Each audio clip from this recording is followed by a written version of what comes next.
Hello friends, today I am making a model of digestive system. First of all, I have taken a cardboard and cut it into body and a face.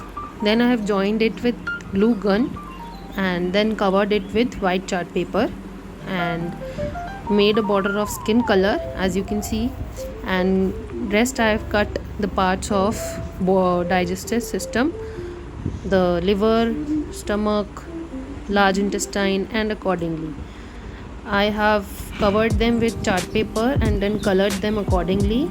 For the esophagus and stomach I have used pink chart paper because it is mostly of pink or red color, so pink is most likely visible. And I've painted the large intestine with orange color, gallbladder with green, pancreas with yellow, and the liver with a dark shade of red using red and black color.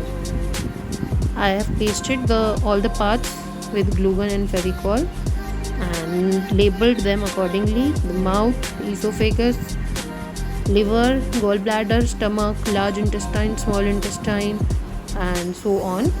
I have then used a pipe. I have connected it with 2 syringes, and one at the mouth and the other at the end of our digestive system. And I have used a red color liquid to show the process of digestive system. It is an interactive model for class 7. It's a science project.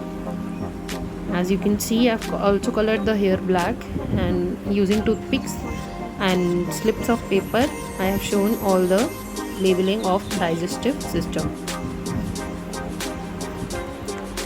As you can see further in my model, the food is traveling through the digestive system. It goes through mouth, then esophagus.